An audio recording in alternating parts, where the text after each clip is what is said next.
Huwag mo sabihin, radyo. Huwag mo sabihin, radyo. Sabihin mo. Sabihin mo. Energy. Energy. Cheers, Miss Gabaglitas! With Tita Cora and Kapitana Sisa. Same, pero iba. We are number 106.7 Energy FM. Pagka, wag mong sabihin radyo. Sabihin mo. Diba? Init ng usapin. Ang dami nating engagements, diba? Talagang tunay na lamang talaga na ang mga Pinoy ngayon ay medyo nagigising na sa katotohanan. Correct. Sa katotohanan tayo ay nanakawan. Ganon, diba? Nawala na rin tayo. We can't deny the fact na may nawawalang pera talaga ang ating gobyerno. Naman, diba? Na hirap tayo tapos maririnig natin yung ating bansa nangungutang sa ibang bansa. Oo. Kasi para, alam mo yun? Alam mo, kaya naman pala natin to stand alone. Diba? May pera naman pala tayo. Correct. At least alam na natin lahat kung ano talaga. Well, eye-opener na yan sa lahat para sa darating na 2028 elections. Maging mapagmatsyag, mapanuri na tayo. Baka, alam mo yun, magluluklok na naman tayo sa 2028 ang susunod na kukuha ng ating mga taxes. Diba? Na nakakalungkot. Diba? Chito Aquino, hello sa'yo. Siguro maganda, Mari, dyan. Medyo maghigpit ang ang COA, yan, Commission of Audit. Yan. Dapat, paano yung reaction? Yan pag sabi mo kanina? Kailangan maghigpit ng COA. Ang reaction.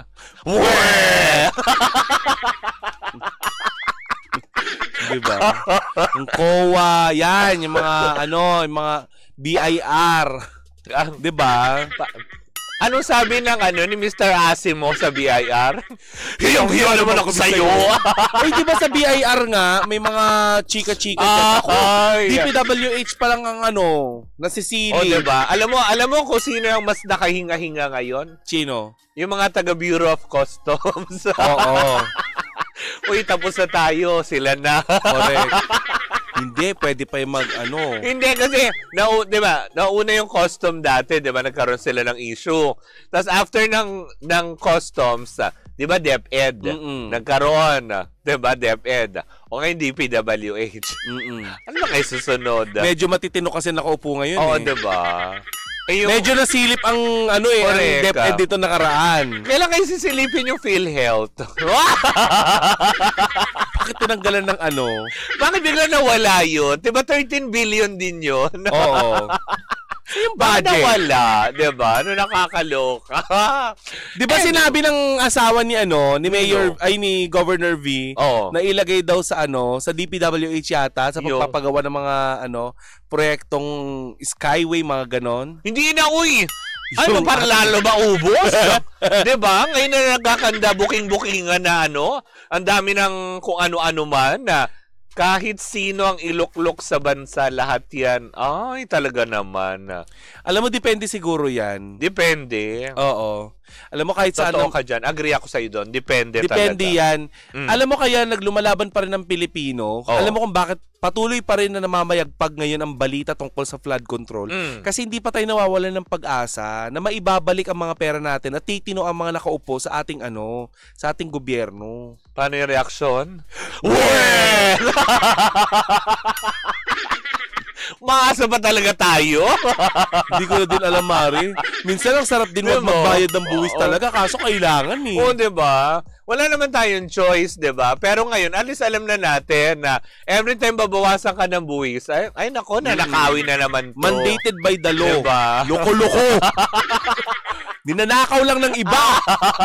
Pinampapagawa ng mga bahay nila, pinambibili ng sasakyan. Ng mga bags, diba? Para mang-inggit ba yun? Ganun ba yun? Pero eto na, tumungo na tayo sa ating second latest.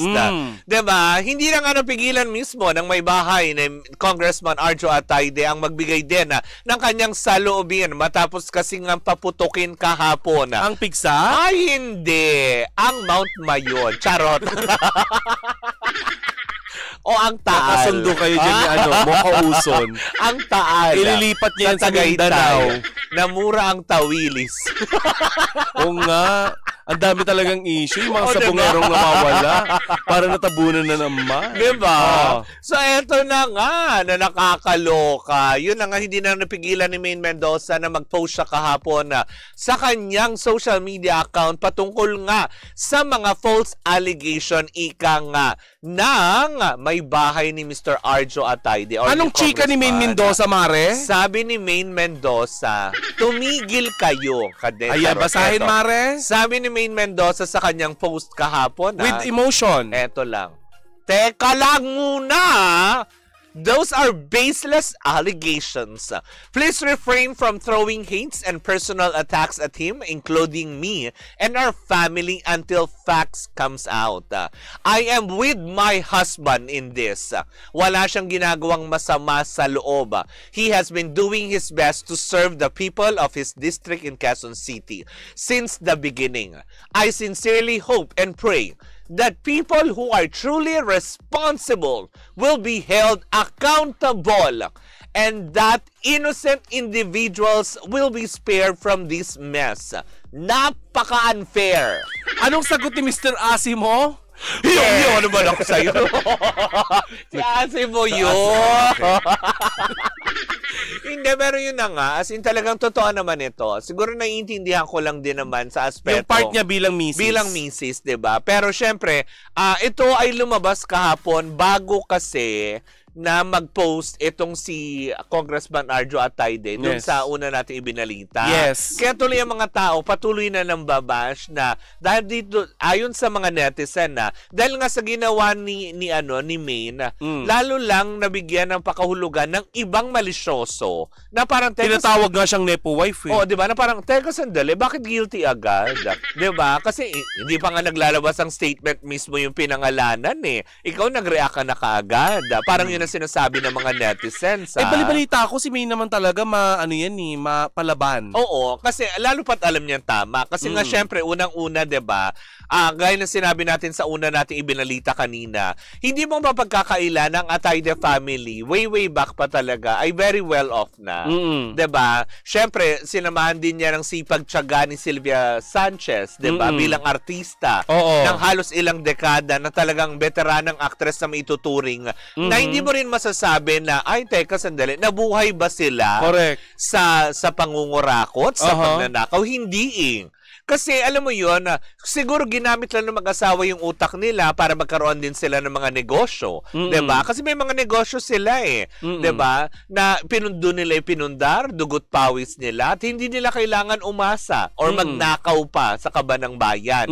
'Di ba? Kasi 'di ba bago pa man din naman pumasok at sumabak sa politika si Arjo, 'di ba? Parang nauna na yata yung tatay, no? Tama ba? Si Art Atayde. Diba? Nauna siyang tumakbo sa politika. Nasa construction firm din ba yung business nila? Parang, if I'm not mistaken. Pero, diba, hindi, wala naman din sila sa pinangalanan na kasama. Hindi ko alam kung construction na.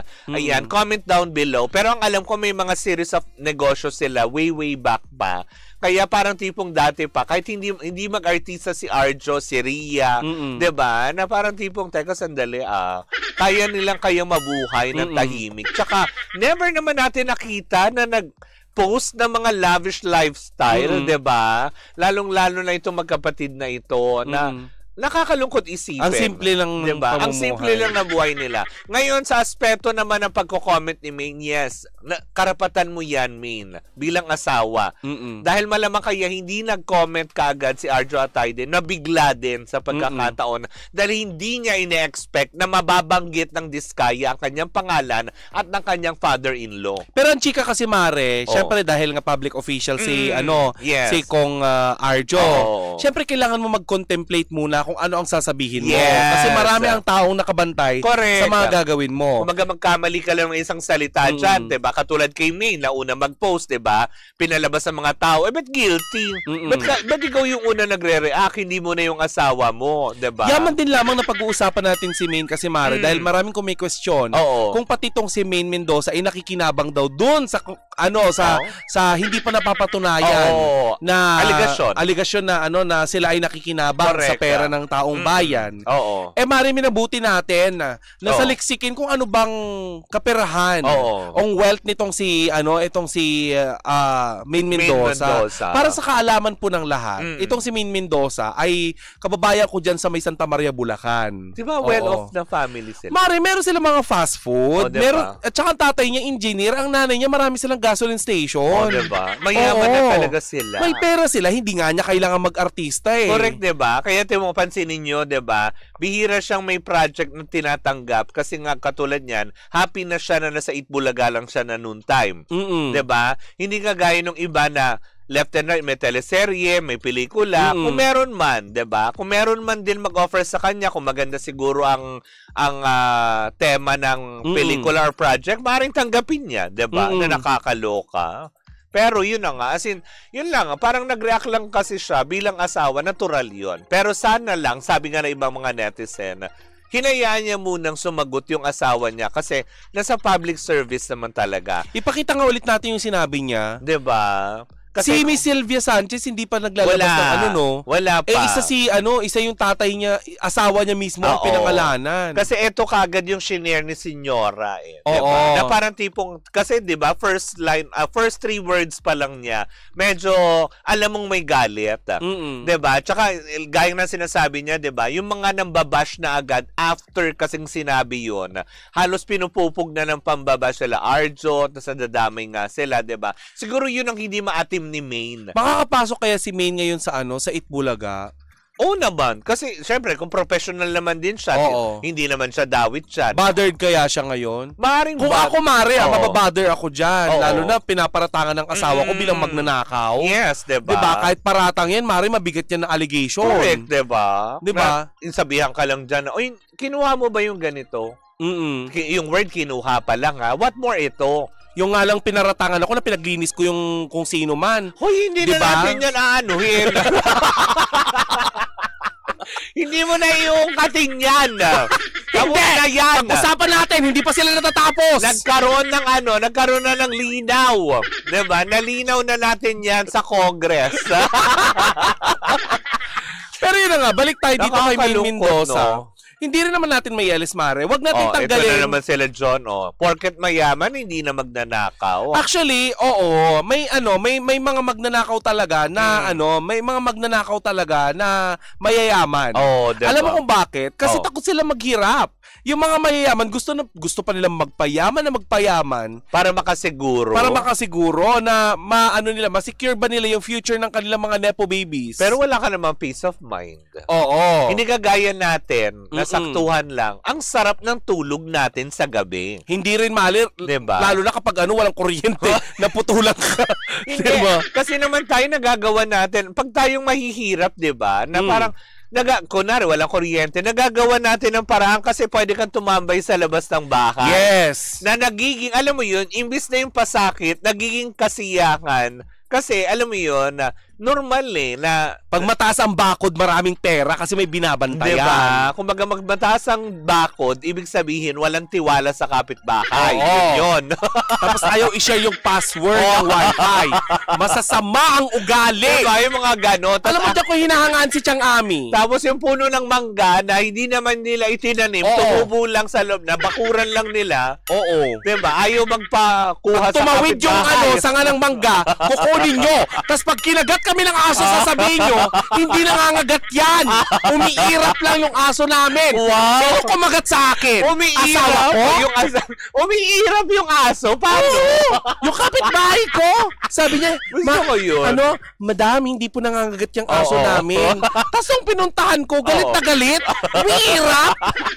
Mata pobre. Gusto ko yung umiirap. Pero yun na nga, diba? Tama ka naman, Adrian, diba? Na parang tipong, diba? Innocent until proven guilty. Sabi ni Jay Amoranto, yes, Tita Cora, na nga pag nakikita ko si May, naalala ko si Arjo. Ay, wag ganun. Kasi syempre, 'di ba? Bilang asawa naman. Ako din naman kapag nakikita ko si May, naalala ko si Arjo. Alam mo kung bakit? Kasi mag-asawa sila. 'Di ba? Wala naman tayong magagawa doon. Pero para isipin natin na pag-isipan natin na baka si Maine ganito, baka si Maine nakinabang na, baka si Maine ganito, ganyan. Pag napatunayan na yan, na talagang sila ay nagnakaw, ayan, at nag-guilty na talaga sila, sabay-sabay tayo manggigil. Diba? At least alam na natin saan napunta yung tax natin. Pero hanggat hindi pa napapatunayan sila, wag na muna tayong salita ng salita. Diba? Alam mo, impacta to si Ashley. Ano sabi ni niya, Ashley? Palitan nyo na yung show nyo na isumbong mo sa Baklitas. Uy, parang gusto namin yan. Baka maging segment yan, ha? Diba? Okay lang naman na magkaroon tayo ng isumbong mo sa Baklitas. Basta sagot ng Energy FM yung bulletproof vest. Tsaka yung bulletproof car. Na sinasabi ni attorney, ni Senador De La Rosa. Mahal doon sa mag-asawa na sigurado na, di ba yung may ganun pagbabanta agad? Kasi di ba sinabi ni De La Rosa na na baka may ibang biglang tumigpay sa inyo tapos ang ituro yung mga pinangalanan nyo. Bakit naman kasi nagbibigay ng ganong idea si Senator De La Rosa? Kaya nga. Diba? So, ibig sabihin, kalakaran na po ba yun? Ay, oo nga, no? Diba? Para maisip na naging bakit alam nyo po yung ganong scenario? Diba? Bakit? Diba? Oo nga, hindi ka maiisip yun. Kasi para makapagbigay ka ng ganon, tapos sasabihin nyo para ituro yung mga kongresista ng pinangalanan nyo. Kaya nga. Pero totoo, ibibintang nyo sa mga NPA, sa mga kung ano mang sibilyan. Correct. So, ibig sabihin, nakagawa kayo ng kwento. Di dapat pala, yan palang yung sinasa pelikula. Isunod yan sa 100 awit para kay Stella. Ang title ay Bulletproof. Diba? Pero mare ha, etong si Arjo Atayde, mare ha. Alam mo ba, Arjo Atayde, inamin na nagpa-picture sa kanya. Etong si Diskaya. Sabi niya, it was a quick hi, hello. Inamin ni Quezon City 1st District Representative Arjo Atayde na totoong nakilala niya ang controversial na mag-asawang Curly. Not the Curly noodles but the Curly and masarap ng chocolate yun. Curly Tops. Oo, diba? Baka naman Curly Tops. Diba? Gawa ng Rico. Ricowa. J? Ricowa. Ricowa? Masarap yun ng chocolate. Hello po. Yung mag-asawang Curly at saka Sara Duterte noong 2022 pa, mare. Kumara sa social media ang litrato ng aktor at public servant kung saan makikitang kasama niya si Diskaya matapos siyang pangalanan ng di umano'y maanumalya. Ayan, maanumalyang flood control projects sa Department of Public Works and Highway o DPWH. Mariing itinanggi ni Congressman Atayde ang mga akusasyon ni Curly at Sara. At hindi basihan, mare, yung litrato kasi quick hi hello lang talaga. Saka isa pa, porket artista, diba? Yun ang ididiin natin. Mare, kayo tayo, wag na tayo magpa-picture-picture, ha? Diba? Ayun, diba? Basta lang, yung tipong wag lang sa dilim, gano'n.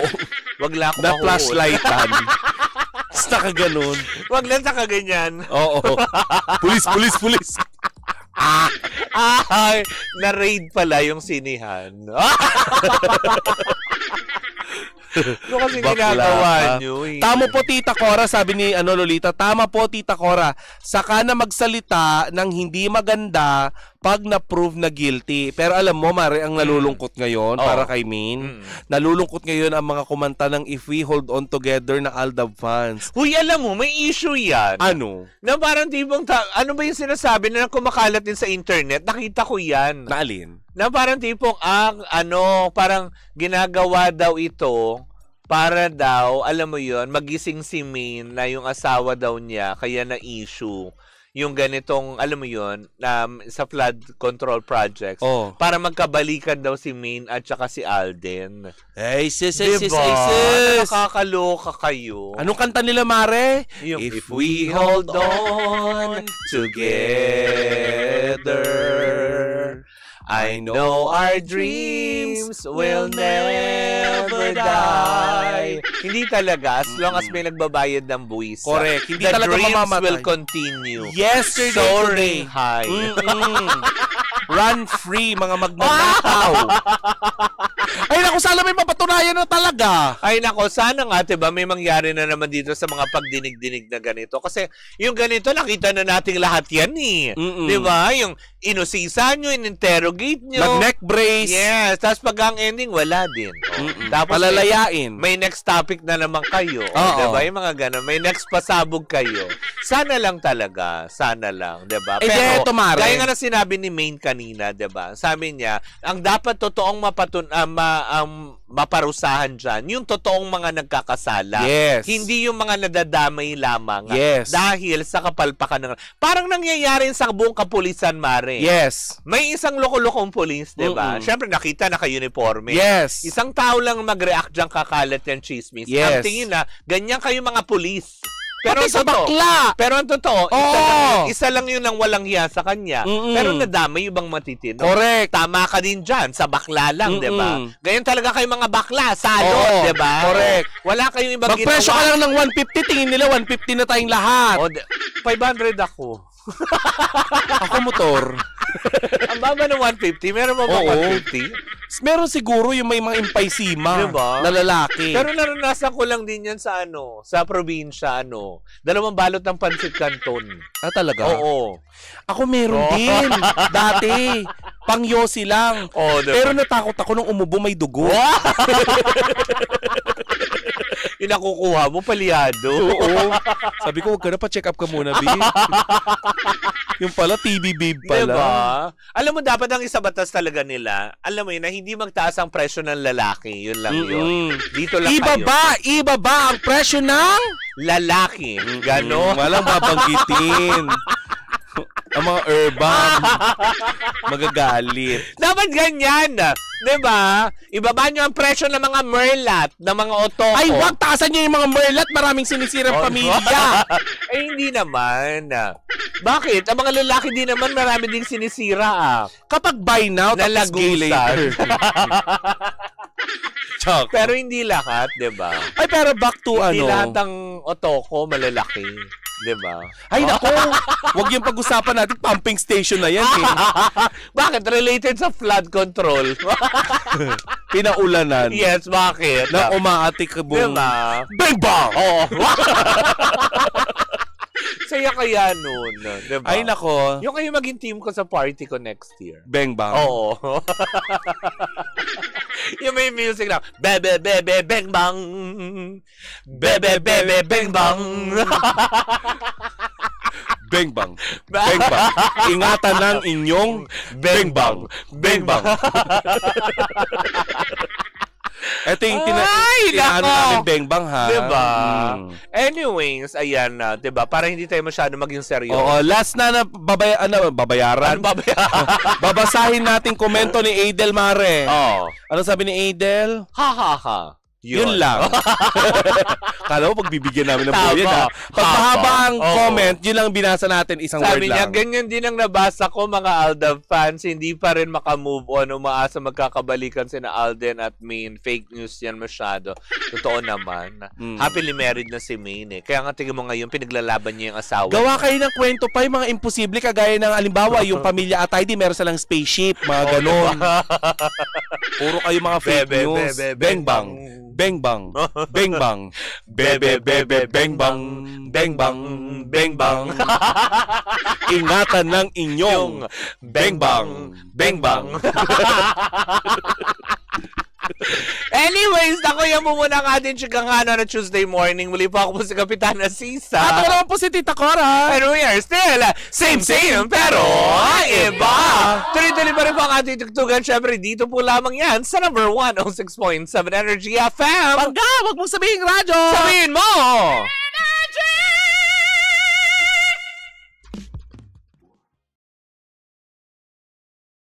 Hi Pangga! Ako po si Gandang Kara and don't forget to follow us sa lahat ng mga social media platforms namin at Energy FM 106.7 sa Facebook, sa Twitter, Instagram, YouTube, and TikTok. At samahan mo na rin ako sa aking programang Hot Stories na lagi po akong live 12 noon hanggang 3 p.m. sa TikTok Live or sa Facebook Live. Ako po nag-iisang chicks ng radyo, si Gandang Kara. Pangga, wag mo sabihin radyo, sabihin mo Energy!